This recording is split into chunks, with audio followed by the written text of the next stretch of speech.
අපි දැන් කලින් වීඩියෝ වල React Native series එකේ ඔයාලට මතක ඇති අපි scroll view එකක් හැදුවා මෙහෙම list එකක් දාලා. එහෙමනම් ඔයාලා දැකලා ඇති ගොඩක් Android phones වල අපි මේ list එක මෙහෙම පල්ලෙහාට තව අදින්න ගියොත් මෙහෙම උඩින් refresh රවුමක් හැදිලා මෙන්න මෙහෙම රවුමට කැරකෙනවා මේ refresh එක. අපි ඒකට කියනවා refresh control කියලා. අපිට ඒක React Native වල බොහොම පහසුවෙන් මෙන්න මෙහෙම refresh control කියලා දාලා implement කරගන්න පුළුවන්. දැන් මම මෙතන refresh control කියලා දැම්මා. ඒක React Native library එකෙන් තමයි import වෙන්නේ. එතකොට අපිට කෙලිම ඔන්න මම මෙතන නිකන් දාලා පෙන්නන්නම් කොහොමද ඒක වෙන්නේ කියන එක. scroll view එකේ refresh control එකක් තියෙනවා. අපිට ඒකට assign කරන්න පුළුවන්. මෙන්න මෙහෙම refresh control එක. මේක save කරොත් ඔයාලට පෙනේ මෙන්න මෙහෙම refresh එකක් ඇවිල්ලා තියෙනවා. දැන් මේක හැමතිස්සෙම මෙහෙම refresh වෙන්න බෑනේ. අපේ දැන් සාමාන්‍ය භාවිතයේදී වෙන්නේ මෙහෙම ටිකක් refresh වෙලා නවතිනවා. නැවතිලා මේක ආයි පොඩ්ඩ උඩට ගිහිල්ලා පල්ලෙහෙන් මතුවෙනවා අලුතෙන් list එකට add වෙච්ච item එක. හරි. දැන් එහෙනම් මම කියලා දෙන්නම් කොහොමද ඒක කරන්නේ කියලා. මේකදී අපි මුලින්ම දැනගන්න ඕනේ මේ refresh එකේ state එක. මම හිතනවා ඔයාලා කලින් මගේ use state එක බලන්න ඇති. එතකොට අපිට දැන් මෙතන refresh එක true false කරන්න වෙනවා. එහෙමනම් දැන් මේ වගේ අපිට හදන්න වෙනවා refresh එකටත් ඒ කියන්නේ refresh control එකටත් state එකක්. මම ඒකට මෙහෙම state එකක් හදන්නම්. refresh icon state set refresh icon state. අපි මුලින්ම දෙමු මේ state එක false කියලා.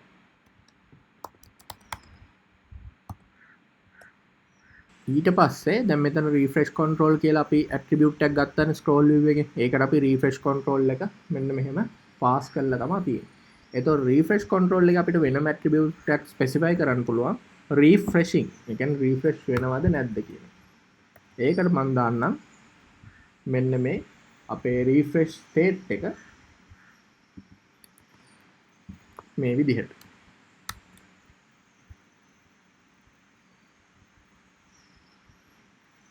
හරි දැන් අපිට පේනවා මේක මෙහෙම ඇදලා අතහැරිය ගමන් අයින් වෙනවා. දැන් අපි ඊළඟට මේකට අවශ්‍ය වෙනවා අපේ දැන් list එකට අලුත් item එකක් add වෙන්න. මම ඒක මෙන්න මෙහෙම කරන්නම්. මම මෙතන අලුතෙන් දාගන්නම්.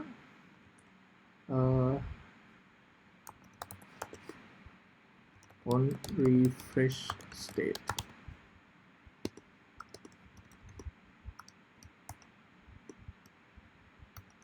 එතකොට මෙන්න මේ set refresh icon state එක මුලින්ම ඒ කියන්නේ දැන් true වෙන්න ඕන.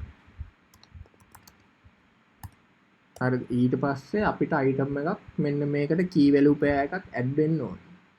එතකොට අපිට පුළුවන් දැන් මෙතනට අපි දැම්මේ set items කියන එක. set items මේ items ටික ඔක්කොමයි.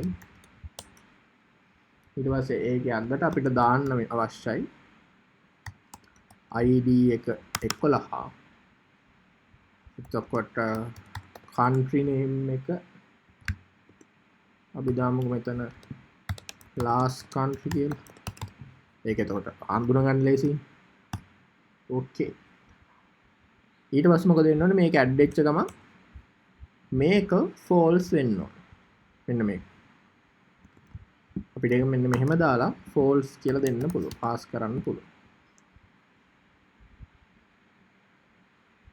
දැන් අපි දන්නවා බටන් වල නම් තියෙනවා on press කියලා. දැන් ඔයාලට මතක ඇති මම ඒක පෙන්නවා කලින් වීඩියෝස් වල on press එකට අපි එකක් පාස් කරාම අපිට state එක වෙනස් කරගන්න පුළුවන්. දැන් මෙතන තියෙන්නේ මෙන්න මේ අලුත් state එකක්. මේකට ඔයාලට කැමති නමක් දාගන්න පුළුවන්. එතකොට මේක දැන් අපි refresh control එකත් එක්ක යන්නේ. එතකොට refresh control එකේ ඔයාලා documentation එක බැලුවොත් ඔයාලට තේරෙයි අපිට මෙන්න මෙතන දාන්න පුළුවන් on refresh කියන එක. ඒ කියන්නේ දැන් කලින් on press වගේම තමයි. මේක වෙන්නේ ඉතින් phone එකේ functionalities වැඩි වෙන්න අපිට අලුත් attributes එනවා. දැන් මෙතන on refresh කියන එක ඇවිල්ලා තියෙනවා. එතකොට මෙතන අපිට දාන්න පුළුවන් on refresh එකේදී වෙන්න ඕන on refresh state එක. හරි. එහෙමනම් save කරගන්න. ඔයාලට දැන් පේනවා මෙතන අන්තිමට තියෙන්නේ කෙන්න කියන එක. හරි. දැන් අපි එහෙමනම් මේක මේ විදිහට දැන් පල්ලෙහාට රිෆ්‍රෙෂ් කරොත් ඔයාලට මෙතන ලාස්ට් කන්ට්‍රි කියලා බලාගන්න පුළුවන්. එතකොට මේ වීඩියෝ එකෙන් මගේ අරමුණුනේ රිෆ්‍රෙෂ් කන්ට්‍රෝල් ගැන ඔයාලට React Native වල කියලා දෙන එක. එහෙනම් ඊළඟ වීඩියෝ එකෙන් ආයෙ හම්බ වෙමු.